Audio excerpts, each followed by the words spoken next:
This thing that I have found is what I would call my gracious space. Hi there, folks. Jack Carlisle here with Gracious Spaces, and we are once again high atop this beautiful town of historical Old Town Orange. I call my home. My work is here, and this incredible podcast I have is also based out of Orange, and happy to be here. Even happier this morning because we have this amazing guest, Rick Bastrup, and he is here. He is a theme park designer, way more than that as well. Gosh, there's wax museums, adventure rides, you name it. This guy's designed it, from anything from Knott's Berry Farm, Six Flags, MGM. Those are the heavy hitters. And I'm so excited because this morning we're going to be able to hear from the designer's perspective what is involved in a theme park, getting it out there in the open, and how it operates. So hello, how you doing this morning, Rick?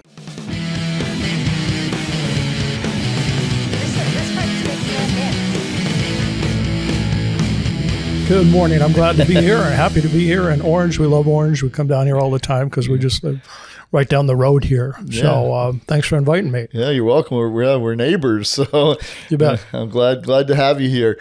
So tell us from the very beginning. You haven't always been a designer, but you've had this passion in your heart to create. Tell us a little bit more about that in the journey of its beginnings.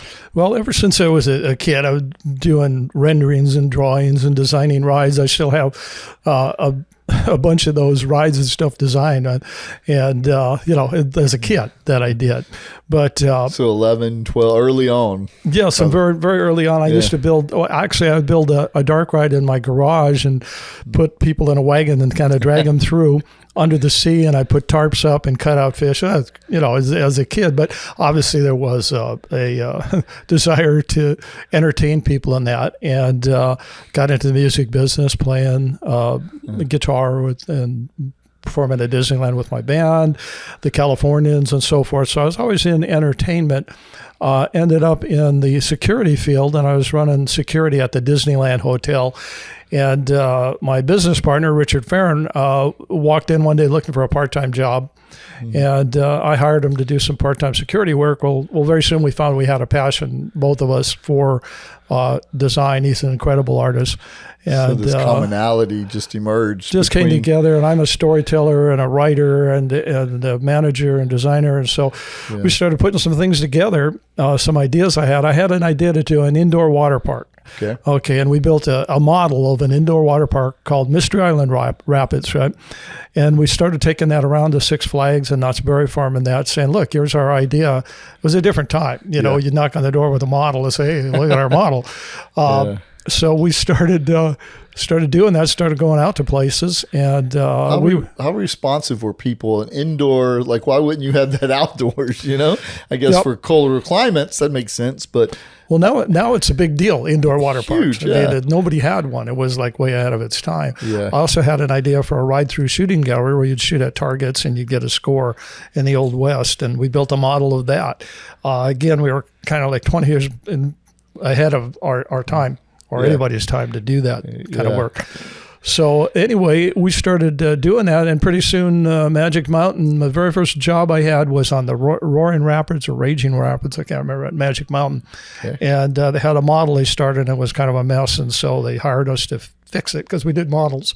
So that was kind of our foot in the door, and we started doing stuff for Knott's Berry Farm and just going out and knocking on doors and showing what we did. And yeah. So you would go into existing properties that already had sort of theme parked off the ground and come in and add to it, or would it be just from ground up, your designs? At that point, we were adding to it. We were working at locally the Movieland Wax Museum. Oh yeah, which was a great place. I love that place. So we were designing the Mr. T set. We designed that and some other things, and again we didn't have anything really to go on. Like, well, here's something we did. It's just, here's our ideas, and people saw our enthusiasm, I guess, and whatever talent there was, and the vision. And so we, piece by piece, we'd get a bigger job, and pretty soon we were R&R, Creative Amusement Designs, and working all over. Nobody told us we couldn't do it.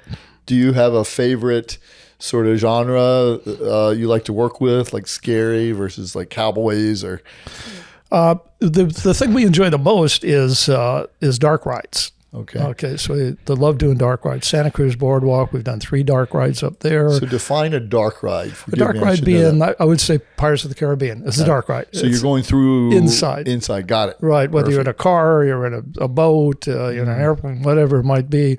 So we've done a lot of those, like at the MGM theme park in Las Vegas and Six Flags over Texas. That's our favorite thing to do, is that because we can control the story. The sound and light and the characters and sets. You put it all together, and then you've got a dark ride. So by controlling them, what would be some of the challenges versus outdoors?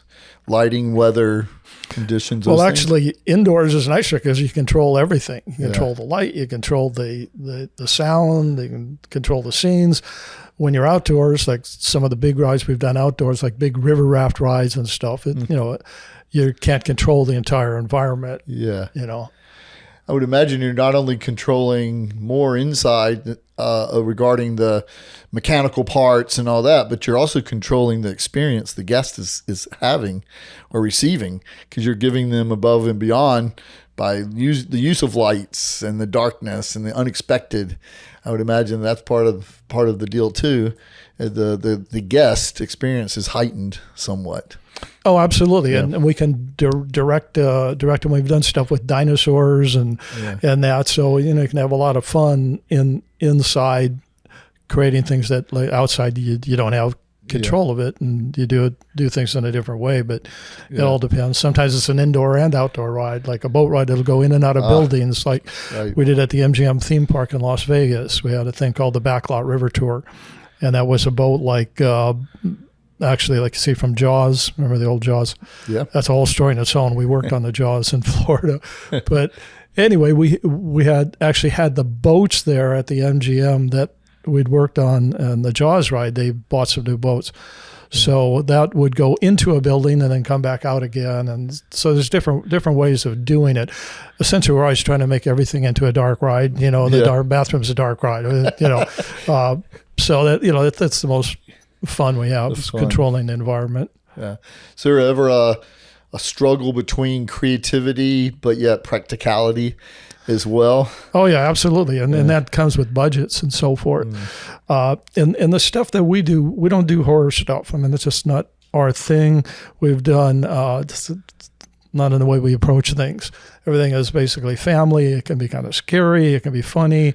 We've done a couple of dark rides that were like Santa Cruz Boardwalk, the haunted, what is it?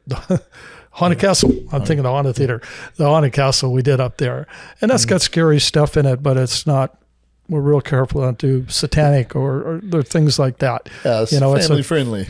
Kind of a friendly, funny kind of a thing. So we've done a few of those, but we don't work in the Halloween. We turn down a lot of stuff about that. It's not what we do. Yeah.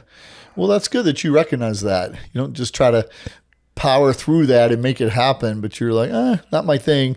There's other people that'll do that. That's pretty, I respect that. You see what you do, and you do it well. Yeah. Focus on that.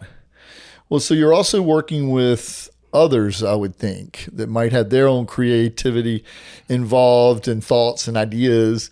Is there ever a challenge of conflicting with these other people that might be brought on, whether it be another architect or a lighting architect, acoustical? Well, we work in team. Yeah, it's a team type thing, because we don't provide engineering. Yeah. Or we don't maybe necessarily provide the architectural design to a point. We do the sets, and we did all of that, and are involved in that. So generally not, because we've been doing this forever, and we know how to do it. We basically just lay it out and say, here it is. And, we don't really end up being a lot of conflict. We work with people. Yeah. When we did a ride called Yosemite Sam and the Gold River Adventure. I love Yosemite Sam.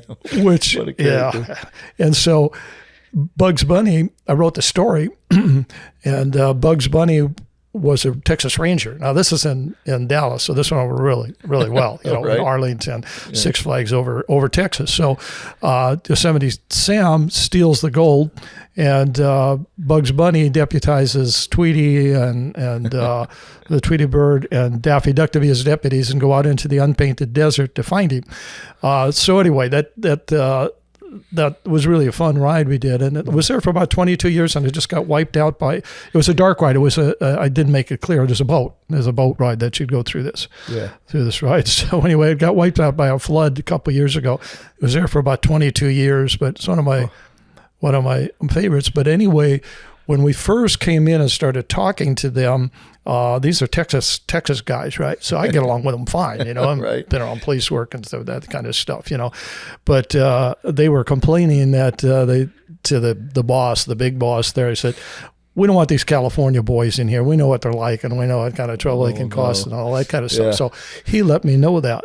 Well, he had been the guy we were working with, the manager.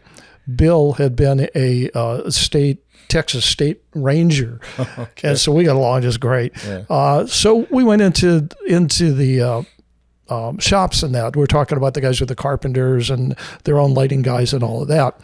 Made a point of going in and introducing them all, and he was introducing, this guy used to be a police officer, blah, blah. Pretty soon we're great friends with all these guys. So the bottom line, the lesson on it is to take time when you're doing this stuff to notice what other people are doing and compliment it and find out you can work together. And that's I'm good at that in management. Yeah. And so we've never really had any problem getting along with the people we're working with. You kind of just get on their level and appreciate what they do and respect it. And let them contribute. Yeah. Have them contribute in a way. Because they really get into it. You're building a ride with Bugs Bunny talking to you and things happening, and Yosemite Sam. And at the end of this thing, there's a big shootout in a town, and with Daffy Duck and as a marshal, and Yosemite Sam. And at the end, Bugs Bunny would pull out a cannon. He'd open the door with a cannon. He'd blow it up, and then Yosemite Sam would be in jail. He'd be going, I hate that rackin' right? He's holding looking at the thing. As he can. Bugs Bunny's going, don't do the crime if you can't do the time, Doc. Love it. So that's the kind of stories I like to write. And it was real famous in the industry for a long time. And now it got wiped out. That's what happens. What I love about that too, Rick, is that you are also continuing memories. I knew those they were my favorite. I couldn't wait to Saturday mornings to see Bugs Bunny and Tweety Bird and Yosemite Sam. And then, so I think it's a generational thing. You're keeping those stories still alive, these characters still alive through the magic of rides. Mm-hmm. So folks, this is so exciting. This is what I love about what I do. We have a special guest that just popped in who's going to add so much to this story right now. We have the lovely assistant of Rick, but also his incredible and beautiful wife, Mrs. Bastrup. Hey. Welcome. Thank you so much. Thank you. So we were sitting here chatting, and we were talking about this incredible ride at Six Flags with Bugs Bunny.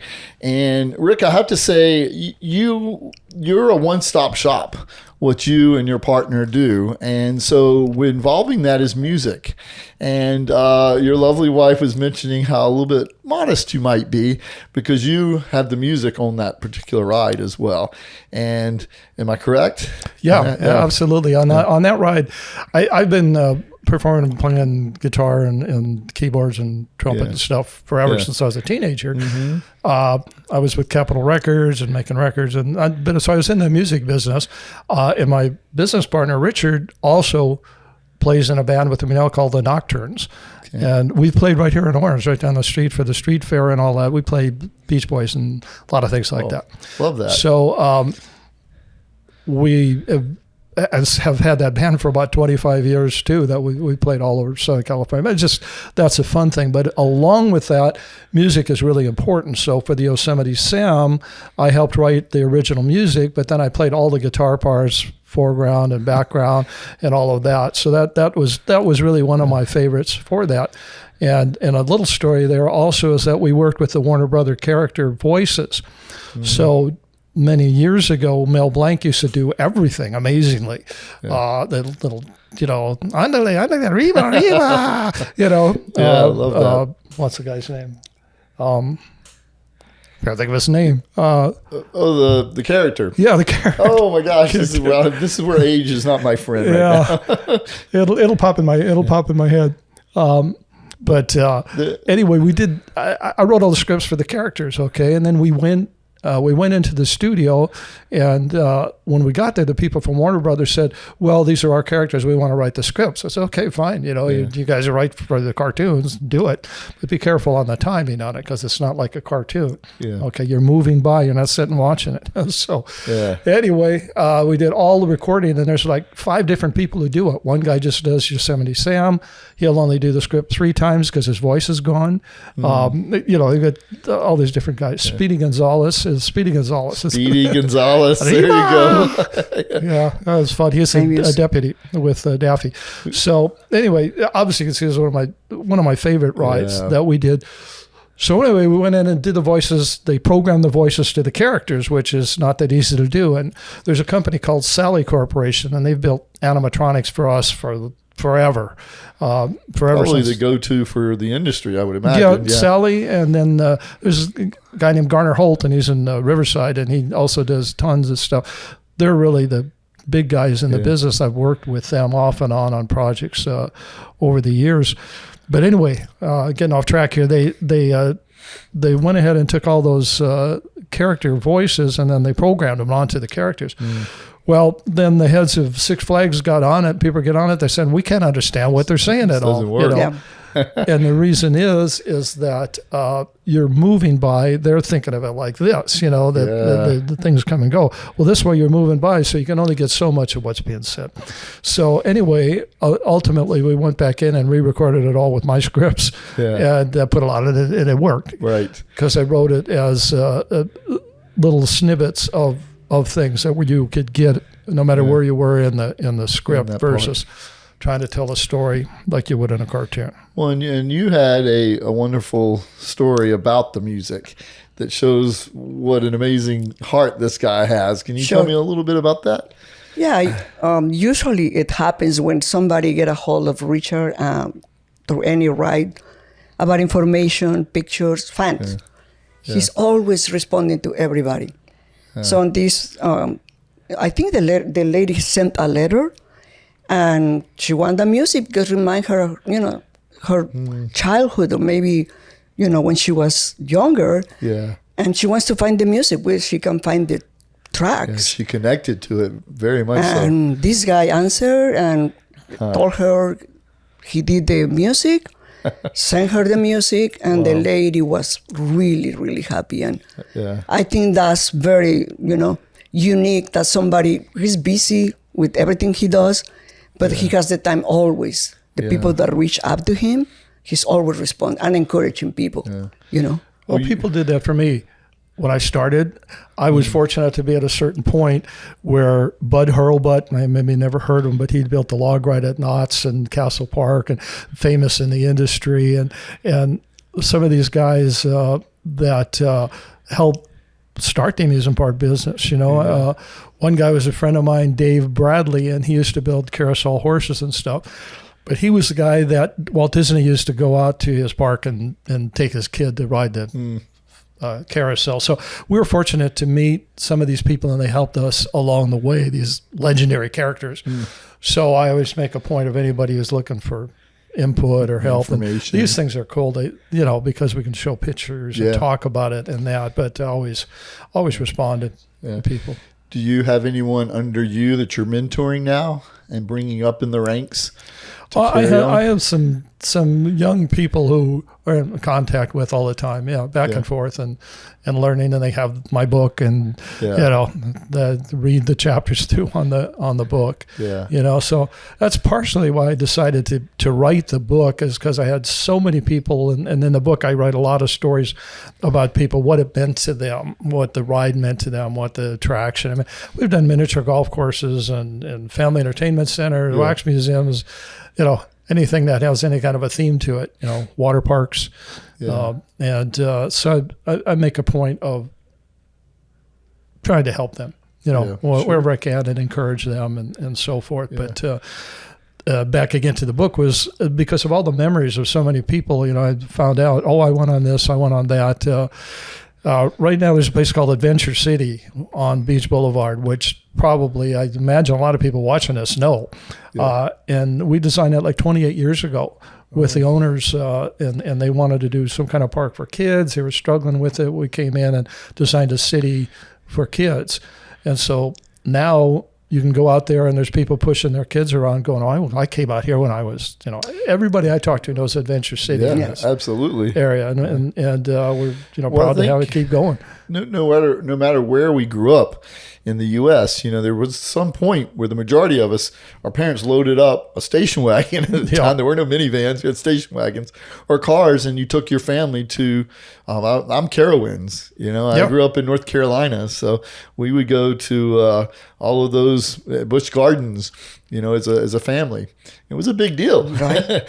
So we all connect. One of my favorite things to do is to run over to Disney and with the state pass or whatever, the locals pass, and ride a few rides and have dinner and come home. Mm-hmm. It's great. So those memories, you're carrying those through. And I think that's outstanding that you connect with these people that write you letters and ask these questions. That's really cool. Well, we did one of our more famous rides is called the Phantom Theater. Okay. It's at Kings Island. Okay. And that's Cincinnati. Okay. And it's a ride. It's not there anymore. The ride's here, but they changed the theme after a while. But it's one of our most popular rides. And what it was is it's like a conveyance system, like the Haunted Mansion. It's that kind of a ride you get into. And it's about this crazy theater where all these vaudevillians, like the Great Garbanzo and Willard Warbler and Houdini, the magician, all these crazy characters. Yeah. We're in the vaudevillian era. Well, when vaudevillian went away, they boarded up and they stayed in there, and they kind of turned into phantoms, not ghosts, but they are like phantom-y type characters with blue skin. And that ride was so popular that there's multiple websites all over. When they took it out after about 10 years just to put another kind of shooting ride in there. And we had original music on that and so forth. But the ride was so popular that they did a stage play using the characters. Dancing and singing and my story, basically the story I wrote of the characters and all that. And they flew us back to watch the play and take pictures with all the characters and all of that stuff. And they ran it for 2 years, 2 summers, because it was so popular. But people they love that ride. They sell pins with the Great Garbanzo was always blowing himself up. He was a daredevil guy. But anyway, it just endures. It's amazing what it means to people. Do you feel there's a life to most themes or rides? It probably depends on their popularity, really, how they come and go. But with technology these days and just different versions of stories, there's got to be updates or bring something more current. Is there a time we do frame? That with some of the attractions. Add some special effects and so forth. Our attractions are more with animatronic characters and that kind of thing. But the main thing about that is you can't let technology take over the story. Okay, the story, the characters, that's what people love there at like the Phantom Theater is all those characters, and they know them all, and they can tell me about the Boiler Man. At the end, we had a big boiler and 2 big burly guys out there, and he looked at us and says, "You want some heat?" And they opened it up, and he get hit with a big blast of smoke, and just that one line sets the tone for what's about to happen, though, right? Yeah. Oh yeah. And then at the end, you hear Maestro, who's this guy who plays the organ and kind of runs things. But he's going, "You'll be back. You'll be back." And people, those things that I wrote, 20, 30 years ago, and we went there and they had about a question and answer period there with like 100 people in the theater after they did the play. And for me to speak to them, and to them, the characters were like alive, Well, how did Garbanzo come to do this? I tell them, okay, it's I don't know, whatever I say it is. Yeah. So that's one of our more famous. How do you know when to kind of complete a character? Like, okay, we've reached our limit. I'm done. He's perfect. Let's bring him to life now. Is that something that you just kind of settle in with and get while you're? Yeah, it just settles in while writing the scripts and that. everyone is different. It's different kind of stuff. Like these guys here in the Phantom Theater, I had to write it for. They weren't ghosts. They were never ghosts or ghouls or anything like that. There's these people who refused to go away, and they kind of morphed into these characters hidden in there. But each character is its own, and it's amazing to me. It's just something I sat down and came up with. Garbanzo sounded funny to me for garbanzo beans, and everybody, millions of people know that name. Yeah. As you on the day-to-day, beside this gentleman working, is anything surprised you about him, or you're like, okay, that's crazy. Put that one to bed. I'm gonna sound a little bit conceited, but he's a little bit like his right side of the brain works and the left side. Yeah. Because he's good creating, he's good at managing. Yeah. He's good with budgets. He makes everything looks like $1 million, where in reality he did it with a small budget. Yeah. And that's what he's good at too. He always look out for the client. Always. And that's important to me, that he always delivers. Yeah. And just to add a little bit, Rick, another story, this kid, his name is Tony. He was a little kid, and he was asking you about the characters. The kid grew up. Yeah. Now he's a teacher. Okay. So when we went to see the play, because it's a play, I was amazed that all the characters from the ride became real. It was a beautiful musical. It was amazing. So he drove like 3 hours just to see Rick. Tony did. And he has a binder and this big page after page. Every single article, every single comment about the ride, he has it. I had to sign everything. Yeah. But I'd known him since he was a kid, and the ride meant so much to him, that he came to see me. And so that's phenomenal. So he actually asked Rick if they can do like a Zoom class, and Rick talked to the kids about creating. Outstanding. So that's to me what amazed me about Rick.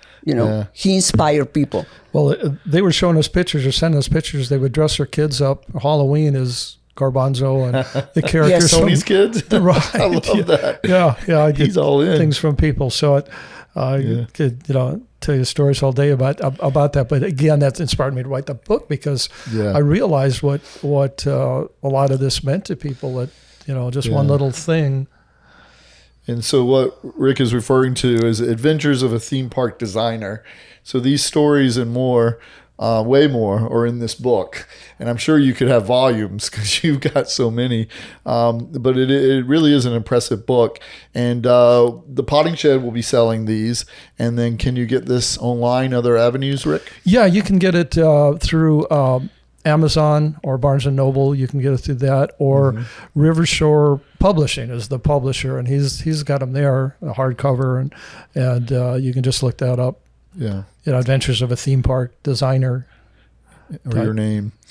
And then, so this play with Garbanzo, is that available to be viewed on? Yeah, absolutely. Yeah, you can go on and YouTube. find that. Just look for Phantom Theater, and you're going to find 20 websites, and some of them are, they call it Phantom Theater Encore. Okay. Mm-hmm. Encore. And but all the characters from my ride that I created were all there dancing and singing and playing out some of the scenarios. And Garbanzo gets shot out of a cannon and crashes into a wall, things like that. Of course he does. What else would he do? So are there any little nuances, any sort of backstory kind of that we as a theme park goer, we're visiting, that something that might surprise us that we may not know? Because I think if we all knew what it took to get these characters and these rides to come to life, the timing, the lighting, the whole deal, that we'd have a better appreciation of them. But is there any little tidbit that you can think of that might be a surprise fact? For anybody out of the business, which is 99,000%, it's a mystery. It's mysterious. And if I talk to somebody, sometimes I just don't say it. They ask because people are mesmerized. They wonder, how is that done? Yeah. You know, and it's done in a lot of ways by big companies. Lots of people, guys writing scripts, guys designing trash cans, guys picking colors, guys, people, doing that kind of stuff. So generally it's a big conglomeration, but the thing is the more people you get, the tougher it is to get things done. Really. Right. And so you're talking about being a one-stop. I've had that people say that. You're one-stop. You produce videos, write the scripts, characters, whatever. Yeah. I'm there on opening day, helping to put people on and adjusting the lights, and that's the fun part. You're but in there. I have to say we're unique in our business pretty much, because most of people who do this are larger companies with multiple people and meetings all day. Well, there's no meetings. I just write it down, say, here it is, show it to the client. It goes, yeah, Bugs Bunny, that's good. Let's go with it. So you're getting that creative process out to them faster. It actually is, and more economically. We just have our own way of doing things. Well, just knowing you a little bit and then hearing these beautiful stories about budgets and whatnot, I feel like it is such a place in your heart that you truly love and desire, and you love to do it, that you're going to make those things happen. You're going to figure it out for these people. Sure. Yeah. Well, I'll tell you a story. It's actually in my book. That's it's the last story I tell, but it's one of my favorites. And that's when Yosemite Sam opened. There's the boat rides going through, and I'm standing up there watching people. It's great because people have no idea that it all came out of my head and my partner, and we designed it and created it. But I saw a mom trying to put a little crippled kid, who was maybe 7 years old, into the boat and struggling. So the ride operators can't touch him because they might drop her. So I ran over and put the kid in the boat, and his little sister, he was maybe 7 or 8. His name is Marco. I remember this. We're talking the 80s. Or 90s. But anyway, I put him in the boat with his sister. Okay, and there was 2 boats put together like that. And I asked my mom, I said, can I ride with him? That's something to do with the ride. She goes, sure. So I get in the ride. Well, they start laughing and having fun, and he's crippled, right? And so Yosemite Sam pops up and starts shooting guns across the trough. Well, as he does, there's some water barrels there, and water starts springing out. Well, Marco jumps in front of his sister and is stopping that. We get Protecting you. We get in and finish the ride, and they go, "Can we go again? Can we go again?" Yeah, so we rode like 3 times. got in, and they laughed and giggled all the way through. So how do you explain the feeling that the music is playing that I wrote? They're having fun. So at the end, I picked the kid up and put him back in his wheelchair, and they were. Asked me, well, who are you? I said, well, I designed the ride. Are you kidding? They wanted autographs and all that. And then they poured them away, waving. Thought in my head was, it can't get better than this. It can't. And it never has. I mean, I always have fun and we do that. But how do you, step over that? So anyway, that's a story in the book, the kind of things that, again, inspired me. I wanted to get that down. And so maybe future designers or people in art and that might look at it and say, this has got to have feeling and heart to it, and not just be stuff blowing up in your face and lights flashing and all of that. Do you feel like we're getting away from that a little bit? Oh yeah, the emotion. Technology and technology is fantastic, but you can't let it take over.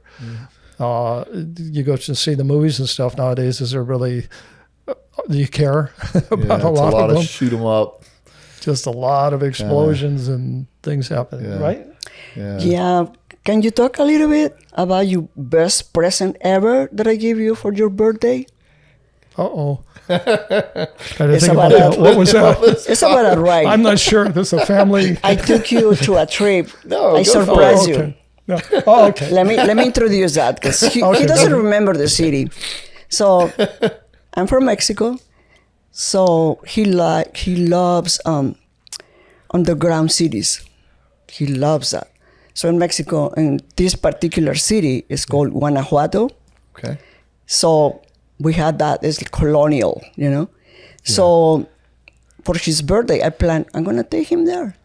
So we went there. It's you feel like you're in Europe. Very Spanish city. Old world. Beautiful. Yeah. And it's a lot of churches full of gold, and it's amazing. So I took him to a castle. Oops. It's a castle from the 1700s, 1800s. And I have a dinner prepared for him that day. So I went to the restroom. I saw some people there, and they start talking in English. And I go, And you finish the story. You're good at that. Anyway, she brings him over to the table, and the guy's a military guy from El Paso. And so we're talking because we're in way down in Mexico, and it's more unusual to hear somebody speaking. So anyway, somehow it came around the amusement park stuff, and I said, "Have you ever been to Six Flags?" And they had two little girls there, mate, 8 and 10 or something. Yeah. And they said, "Oh yeah, we go there because we got to ride Yosemite Sam and the Gold River Adventure." And she goes, "This ride, you get in the boat and Yosemite Sam." She tells me the whole story. Yeah. Porky Pig is there and he's the guard and blah blah blah. She tells me the whole story. And I said, "Well, I designed that." And they were happy. They made me and all that kind of stuff. But I told Lily, I said, "You know what? That's the best birthday present I could get best present. Because I see that 20 years after I designed something, 30 years after I designed something, it meant so much. Still being appreciated. To some kids, and they'll remember that somewhere along the line. Maybe to inspire them. They'll take their kids to something. Yeah. I think that's beautiful. I think if we all are open to those situations, if you hadn't started talking to them and approached them, that would have been lost. So that's a beautiful thing that we could all recognize, no matter where we are, on vacation, our birthday, having dinner, just down the street or whatnot, engage people and talk to them. You never know what that's incredible that happened. Well, I like to sit and watch. Like we do lots of work at the Santa Cruz Boardwalk. If you've ever been to the Santa Cruz Boardwalk, there's almost everything there. There's 3 dark rides and Neptune's Kingdom, which is a multi-storied miniature golf course through Pirates and Buccaneers and all of that. Yeah. So we'll go out. For some reason, I'm working on something, and I'll just sit and watch people, and it's a great feeling. And then sometimes Lily will come up and go, "Oh, do you know him? He designed this right." And then they want to talk to you. I love you so much. That's so awesome. You're you're going to go for it. I love it. Well, there's 2 things. Of course, I want to cover whatever we can and have time for. But there's 2 things one that I'm fascinated with, and I want your thought on it, and that's abandoned amusement parks. I'm fascinated by seeing them, how they got to where they are, how they were left in time and just standing still as pieces of art, and I view them as beautiful. What's your thoughts on those? Well, what's funny is what you're saying is I watch those shows too. Yeah. I'll tip on something and it'll say abandoned somewhere. Love it. And you watch it and it's, it's of interest to me as to what they built. And sometimes you can see very clearly why they didn't make it. And then sometimes you go, that's funny. That should have done it. But, running a park is like this multifaceted owning, there's so many things involved that can go wrong. Yeah. The rides, the food, the crowds, the weather, it goes on and on. The location. And that kind of thing. And they're hard to build, and they've really gotten really expensive to build them from the ground up. But I watch those things too. It's fascination to me, and to figure out why they failed or what's left or what people's dreams were. Sometimes they were shattered, and it's just junk sitting around now. But we watch just the same shows. I love those shows. And then this is a personal thing because I love this woman so much. It's kind of silly, but Dolly Parton. Have you ever done anything for her and her amusement park? We went last year. We go every year to called the Golden Ticket Awards. Okay. Yeah. And it's put on by Amusement Today, which is the big magazine worldwide kind of thing. Yeah. And we were just there at Kennywood Park in Pittsburgh. A month ago or something for the Golden Ticket Awards. And then I was also there working with the committee and we're working on the Roller Coaster Museum. The National Roller Coaster Museum. Okay, and that's in Texas. So we were in Pittsburgh, but we were meeting with all the people from the Texas job because they were, they were all there. And you know what? I'm sorry. You're going to have to stop. I lost my train of thought. What was the question? For Dollywood. Oh, Dollywood. Yeah. Okay. All right.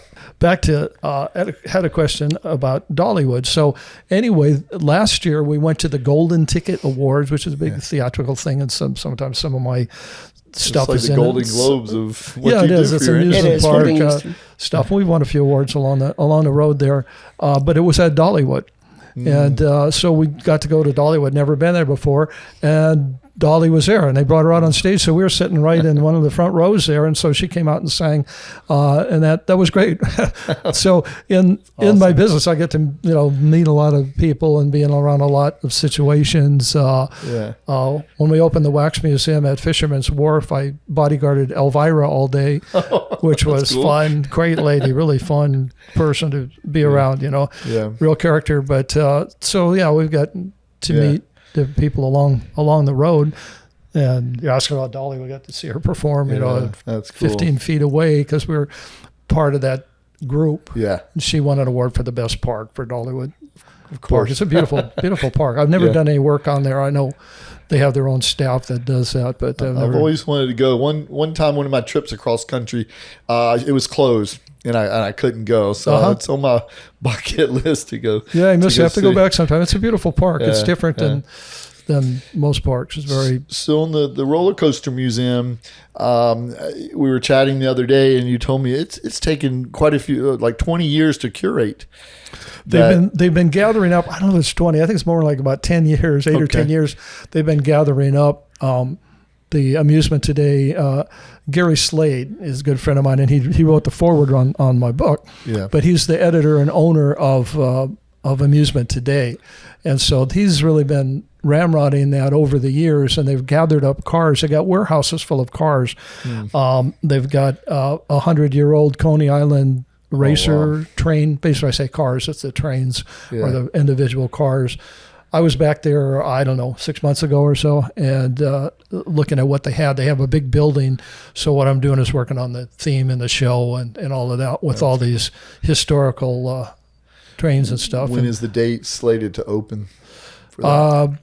Unknown. We're working on it. Yeah, they're working on it, and there's finances involved and things like that, but working hard at it. So it'll be a little bit down the road. It's going to open next month. So here you go. Here's a big one.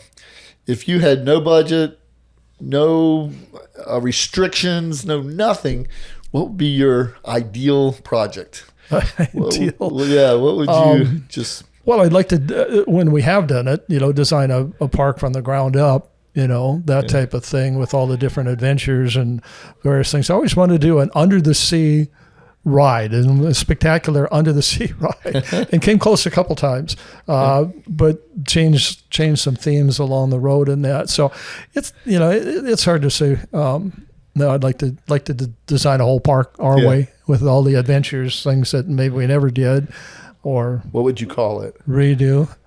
Oh boy, that's a good one. Rick's World, I guess. Rick's World. I like that. I like that. Well, it has been an absolute pleasure, and we could go on, I'm sure, for hours. But if you would like to find out more about this genius of a man right here, his book is available out there online, Barnes & Noble, I think you said, here at the Potting Shed, so on and so forth. And how else can other people get a hold of you? They can, Rick at rnrdesign.com. People can send me an email or something. Okay. We never know what kind of situation is going to pop up, as far as opportunities to work with people just like this. It kind of came in and bumped into you. So, well, and I thank your sister for that. Yeah, we'd like to give a shout out to her for bringing us together. She herself sounds fascinating as well, a musician in her own right. And we played in bands together. I taught her to play bass guitar many years ago, and so she's played with my band off and on and things like that. So I've been in the music business, but music is critical. I did a park called Bonfonte Gardens in Gilroy. It's now Gilroy Gardens. Gilroy. And we did all the thematic stuff and the rides and so forth, but I had 53 different soundtracks in the park. Everything had its own music. There were frogs under the bridge. There were all kinds of sounds and stuff. But that's a critical. Detail. I could talk all day about the parts that make the stuff work. And like when to come back sometime, I'll be glad to do it. Well, we're also going to get you in here and play at the shop, I think. That would be really cool, you and your guys. Yeah, that'd be great. Is there anything you'd like to add? Yes, and this is for everybody. Yeah. Don't stop dreaming. These two guys did it with no knowledge. They were created, but no formal education in that. Everybody asked them, are you an engineer? Are you an architect? So I just would like to tell people, don't stop dreaming. You can do it. Yeah. I want to go back to the old saying, the American dream. And it could happen. We see a lot of times the story of Walt Disney on the History Channel. Yeah. So much that you learn from him. He has no, training. He was just a cartoonist, storyteller too. What he created changed the world. Mm-hmm. Yeah. And that amazed me. So I think there is a lot of people there that they think it's hard. You can get a hold of Richard all the time, and he will advise you, and you can do it. Well, I've had people get a hold of me on the book and just say that this is inspiring because you just did it. We didn't go around going, are we supposed to do this? Do we have to belong to the union? Is it what's going on? No, we just kept pushing on, making contacts, and it opened up. Yeah. It was a different world. There wasn't the internet to the point where people would say, send me your resume. We'd go knock on the door and say, look, here's a model. And somebody would go, well, this is pretty cool. We need a model. Okay. Yeah. And started from a garage with you creating your own little world as a kid. We all do that. So accept and appreciate that vision and run with it if you can. Right. Yeah. Well, another thing, I always kept the company basically my partner and myself, and Lily helps us. And, I've got a few people, we bring in artists and stuff to help us sometimes, but we've kept it like that. I don't want a big company of people in that because I just kind of think it through myself. I don't need 14 people trying to figure something out. Focus on what you do well. Yeah, it's a good, at least it was a business model that worked for us. Still does. Well, it sounds like you have a great business partner as well, which is a blessing. And this beautiful woman here is your sidekick. Yeah, I'm sure she keeps you on your toes too, Rick. Oh, yeah. I love it. Well, I thank you both so much for your time, your input, your energy, your thoughts. It's been a real treat today. So thank you so much. Well, thank you so much. Great. Thank you. Thanks for having us. See you later, folks. Bye.